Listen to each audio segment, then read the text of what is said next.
Hi everyone. आज हम सीखने जा रहे हैं कि पाइथन लैंग्वेज से हम माई एसक्यूएल डेटाबेस को कैसे कनेक्ट करते हैं और एक ऐसा प्रोग्राम बनाना चाहते हैं जिससे कि हम डेटा जो है माई एसक्यूएल डेटाबेस में स्टोर करें और उसको एक्सेस करना है वो हम पाइथन के एक प्रोग्राम से करें। तो आज का टॉपिक बिल्कुल क्लियर है। हम पाइथन को माई एसक्यूएल डेटाबेस के साथ कनेक्ट कर रहे हैं। इसके लिए हमारी रिक्वायरमेंट क्या होनी चाहिए? इसके लिए बेसिक रिक्वायरमेंट है, हमारे पास पाइथन का इंटरप्रेटर होना चाहिए जो कि आपके कंप्यूटर्स में पहले से इंस्टॉल्ड है, जिसको मैं आइडियली पाइथन 3.6 ये वाला आपके सामने दिखा रहा हूँ। इस तरीके का पाइथन इंस्टॉलर आपके पास, पाइथन इंटरप्रेटर आपके पास होना चाहिए। दूसरा आपको चाहिए है माई डेटाबेस। माई डेटाबेस इंस्टॉल करने के लिए सबसे पहले आपको इस वेबसाइट पे जाना है mysql.com/downloads। इस वेबसाइट पर MySQL का आपके विंडोज़ के अकॉर्डिंग सही इंस्टॉलर है, जिससे आपको कम से कम कुछ 400 MB का कुछ डेटाबेस है ये, जिसको आपको इंस्टॉल भी करना होगा और यहाँ से आपको वो डेटाबेस डाउनलोड करना है। और यहाँ इनके नीचे प्रोडक्ट्स के बारे में आ रहा है।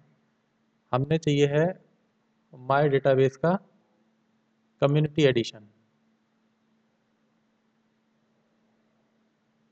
MySQL डेटाबेस का कम्युनिटी एडिशन जो है वो फ्री ऑफ कॉस्ट होता है और इसके लिए कोई लाइसेंस की आवश्यकता नहीं होती और एक लार्ज स्केल और स्मॉल स्केल के लिए परफेक्ट चॉइस है। तो यहाँ से आप इसको डाउनलोड कर लीजिए और उसके बाद वो आपके सिस्टम में आ जाएगा। तो मेरे में तो वो इंस्टॉल्ड है, मैं आपको दिखा देता हूँ। MySQL ये रहा और ये देखिए इसके आगे लिखा है कम्युनिटी एडिशन। उसके लिए जब आप MySQL खोलेंगे तो सबसे पहले आपको MySQL वर्कबेंच नाम का ये आइकन, इसको क्लिक करना होगा। यहाँ से आप अपने डेटाबेस को ग्राफिकली एक्सेस कर सकते हैं। एक्चुअल में MySQL डेटाबेस जो है उसको आप ग्राफिकली एक्सेस भी कर सकते हैं और कमांड लाइन से भी एक्सेस कर सकते हैं। तो कमांड लाइन से एक्सेस करने में आपको कमांड्स याद रखनी पड़ती हैं बहुत सारी, मगर ग्राफिकल एक्सेस करने से क्या फ़ायदा होता है कि आप डेटाबेस को विजुअली देख पाते हैं और उसमें राइट क्लिक करके या टाइप करके छोटा मोटा जो भी आपके कमांड्स होते हैं वो रन करा देते हैं। बाकी ज़्यादातर काम आपका GUI हैंडल करता है, आपको ज़्यादा कमांड्स नहीं लिखनी पड़ती। तो मैं यहाँ पर ये दिखा रहा हूँ कि एक MySQL इंस्टॉल्ड हो चुका है। इसको आपने डबल क्लिक करा,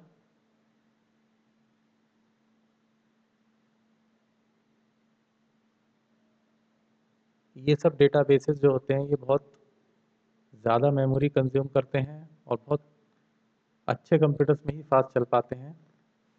तो इस तरीके से ये आपका एक डेटाबेस का GUI खुल गया है। यहाँ लेफ्ट साइड में आपके डेटाबेसेस के नाम आ रहे हैं, जैसे JNV, सकीला, स्टॉक, सिस, वर्ड। तो कुछ डेटाबेस इसमें पहले से बने हुए थे, वर्ड और सिस तो इसमें पहले से बने हुए थे। और एक मैंने बनाया है JNV का डेटाबेस। इसकी टेबल्स आपको देखनी है तो इसमें कस्टमर, एम्प्लॉय और प्रोडक्ट टेबल है। और इन टेबल्स को आपने अगर देखना है, इसमें मॉडिफिकेशन करने हैं, तो यहाँ सारी कमांड्स आपके सामने हैं। देखिए इस टेबल में सिर्फ दो ही फील्ड्स हैं, आईडी इंटीजर टाइप का, कस्टमर नेम कैरेक्टर 50। और आईडी नाम का जो फील्ड है वो प्राइमरी की है और नॉट नल है, NN का मतलब नॉट नल। तो इस तरीके से आप ये देखिए इसमें जो है इसमें डाटा भी है और इस तरीके से आप ग्राफिकली किसी भी डेटाबेस को विजुलाइज कर सकते हैं। तो ये तो आपका हो गया MySQL। MySQL डेटाबेस को एक्सेस करने के लिए MySQL वर्कबेंच ओपन करना पड़ता है। और अब जब हमारे पास पाइथन इंस्टॉल हो चुका है, MySQL डेटाबेस इंस्टॉल हो चुका है, तो अगला काम है कि MySQL का जो ड्राइवर है वो पाइथन में इंस्टॉल करना पड़ेगा। आपको पाइथन में MySQL का ड्राइवर इंस्टॉल करना पड़ेगा। उसके लिए आप इंटरनेट से MySQL कनेक्टर सर्च करेंगे। MySQL कनेक्टर सर्च करने के बाद आप उसको इंस्टॉल कर देंगे। अगर वो इंस्टॉल प्रॉपरली हो चुका होगा तो आप पाइथन में जब आप import mysql.connector लिखेंगे तो प्रॉपरली वर्क करेगा। इसको मैं रन करके देखता हूँ।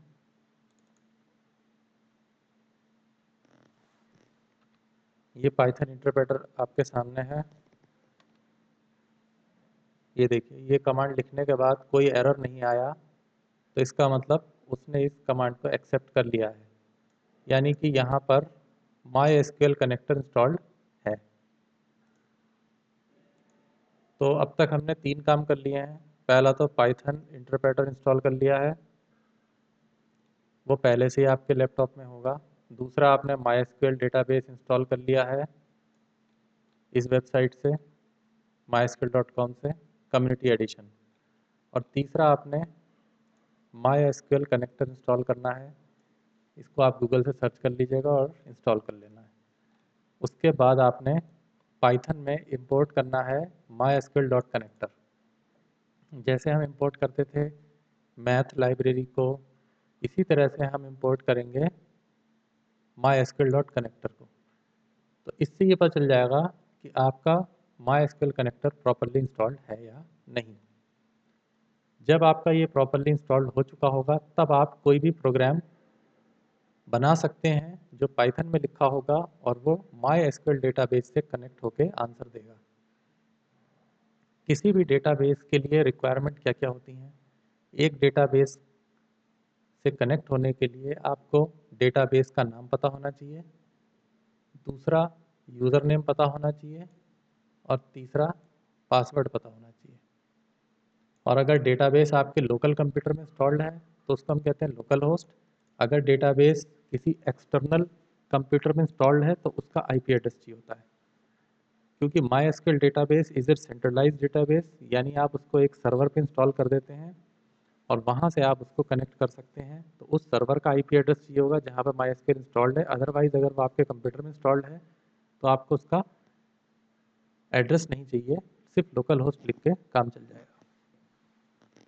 तो MySQL इंस्टॉल होने के बाद आपको उसका यूज़र नेम और पासवर्ड याद रखना है,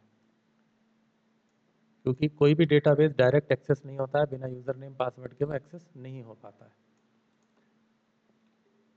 अब हम आगे बढ़ते हैं।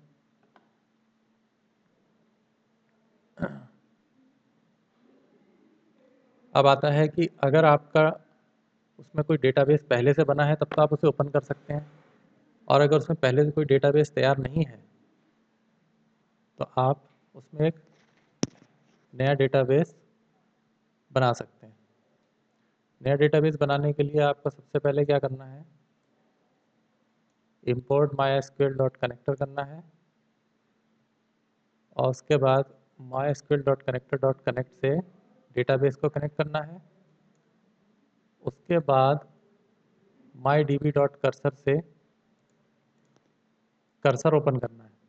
जब आप डेटाबेस को कनेक्ट करते हैं तो उसके बाद हमें एक कर्सर बनाना पड़ता है।